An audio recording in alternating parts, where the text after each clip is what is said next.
धनी बन्नु तपाईको अधिकार हो। तपाईँ यहाँ समृद्ध जीवन बिताउन आउनुभएको हो। तपाईँ यहाँ खुसी रहन, तेजवान बन्न र स्वतन्त्र रहनको लागि आउनुभएको हो। त्यसैले एक पूर्ण सुखद र समृद्ध जीवन जिउनको लागि जति पैसा चाहिन्छ त्यति तपाईसँग हुनुपर्छ। नमस्ते, इफिल विथ मिस्टर पाण्डेमा तपाईहरुलाई स्वागत छ। म आजको भिडियोमा तपाईहरुलाई व्यक्तिगत वित्त व्यवस्थापन भनेको के हो र यसलाई हामीले प्रभावकारी बनाउन हाम्रो व्यक्तिगत वित्त व्यवस्थापनलाई बलियो राम्रो बनाउन के गर्नुपर्छ त्यसको बारेमा जानकारी दिन गइरहेको छु। सबभन्दा पहिला व्यक्तिगत वित्त व्यवस्थापनको बारेमा जान्नुहोस्। आम्दानी, खर्च र बजेटलाई उद्देश्यमूलक रूपमा व्यवस्थापन गर्ने एउटा रणनीतिक प्रक्रिया नै व्यक्तिगत वित्त व्यवस्थापन हो।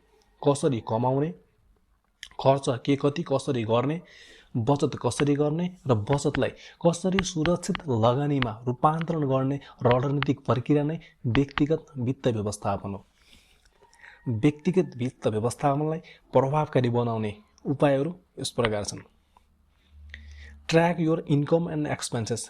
तपाईले कुन कुन स्रोतबाट के कति कमाउनुहुन्छ अर्थात् तपाईको आम्दानीका स्रोतहरू के हुन् पहिला त्यो बारेमा जानकारी लिनु। जस्तै तपाईको आम्दानीको स्रोत स्यालेरी हुन सक्छ, व्यापार व्यवसाय हुन सक्छ, ब्याज आम्दानी हुन सक्छ, रेमिटेन्स हुन सक्छ।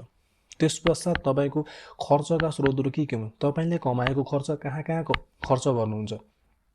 जस्तै घर खर्च हुन सक्छ, शिक्षा, स्वास्थ्य, घरभाडा, विलासिताको खर्चहरू, मनोरञ्जनको खर्चहरू, यस्तो खर्च हुन सक्छ।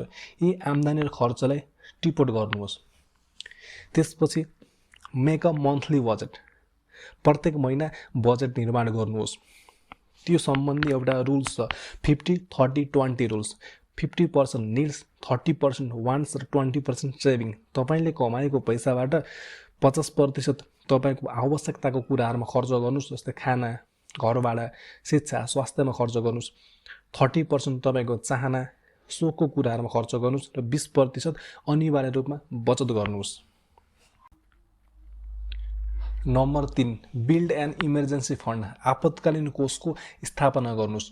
तपाईको व्यक्तिगत वित्त व्यवस्थापनमा तपाईसँग 6 महिनाको आपतकालीन राशि हुनै पर्छ। कहिलेकाहीँ तपाईले खाइपाइ आएको जागिर गुम्न सक्छ, व्यापार व्यवसाय डुब्न सक्छ, अकस्मात बिरामी पर्न सकिन्छ, केही नसोचेको कार्यमा खर्च गर्नुपर्ने हुन्छ, जसको लागि इमर्जेन्सी फन्डको स्थापना गर्नुपर्छ। Number 4, reduce unnecessary spending. अनावश्यक खर्च घटाउँदै जानुपर्छ। खर्च गर्नुभन्दा अगाडि सोच्नुपर्छ कि त्यो हाम्रो लागि आवश्यक हो कि होइन। तपाईले खर्च गर्नुभन्दा पहिला त्यो तपाईको आवश्यकता हो कि चाहना हो त्यो छुट्याउनुपर्छ। Number 5, start saving and investing. Small saving every day equal to big money in the फ्युचरको मान्यतालाई अवलम्बन गर्दै बचत गर्दै जानुपर्छ। आज थोरै बचत गर्दै गयो भने भविष्यमा ठुलो रकम जम्मा हुन सक्छ।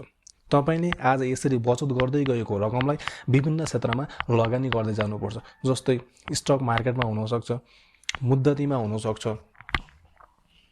नम्बर 6, अभोइड ब्याड डेब्ट। व्यक्तिगत वित्त व्यवस्थापन पीएफएमलाई बलियो बनाउन अनावश्यक ऋणलाई व्यवस्था गर्नुपर्छ। आवश्यक परेको खण्डमा मात्र ऋण लिनुपर्छ र आवश्यक परेर लिएको ऋणलाई सही सदुपयोग गर्नुपर्छ। जस्तै अनावश्यक ऋणहरूमा social loan, credit card, auto लोनहरू लिनु हुँदैन। जस्तै सामाजिक कार्यहरू गर्नको लागि, विवाह, व्रतबन्ध जस्ता कार्यहरू गर्नको लागि पनि ऋण लिनु हुँदैन। Number 7, set financial goals. तपाईको आफ्नो वित्तीय लक्ष्य स्पष्ट हुनुपर्छ। तपाईले के को लागि बचत गर्दै हुनुहुन्छ, के को लागि तपाईले लगानी गर्दै हुनुहुन्छ, भविष्यमा आज बचत गरेर जम्मा गरेको पैसा भविष्यमा तपाईले कहाँ प्रयोग गर्ने हो त त्यो तपाई आज नै क्लियर हुनुपर्छ। जस्तो तपाईले घर जग्गा किन्नको लागि हो कि रिटायरमेन्ट फन्डको लागि जम्मा गर्दै हुनुहुन्छ, यस्ता कुराहरुमा तपाई क्लियर हुनुपर्छ। Number 8, protect your assets. तपाईले दुःख गरेर जोडेको सम्पत्तिको सुरक्षा गर्नुपर्छ, जसको लागि तपाईले इन्स्योरेन्स गर्न सक्नुहुन्छ। इन्स्योरेन्समा प्रोपर्टी इन्स्योरेन्स छ, मोटर इन्स्योरेन्स छ। तपाईले स्टक मार्केटमा लगानी गर्नुभएको छ भने त्यसमा पोर्टफोलियो म्यानेजमेन्ट गर्नुपर्छ। एउटै शीर्षमा लगानी नगरिकिन, एउटै क्षेत्रमा लगानी नगरिकिन फरक क्षेत्रमा लगानी गर्दै जानुपर्छ। Number 9, continue learning about finance. तपाईँले आफ्नो वित्तीय अवस्था सुधार गर्न, मजबुत बनाउन निरन्तर रूपमा वित्तीय ज्ञान आर्जन गर्दै जानुपर्छ। अनावश्यक कुरामा समय खेर फाल्नुको सट्टामा वित्तीय ज्ञान आर्जन हुने कुरामा समय व्यतीत गर्नुपर्छ। सामाजिक सञ्जालको सही प्रयोग गर्नुपर्छ। तपाईँले फाइनेन्सियल नलेज लिनको लागि सोसँग सम्बन्धित पुस्तकहरू अध्ययन गर्न सक्नुहुन्छ। जस्तै the rich dad and poor dad, think and grow rich, the intelligent investor, यस्ता पुस्तकहरू तपाईँले अध्ययन गर्न सक्नुहुन्छ। Number 10, review your finance monthly.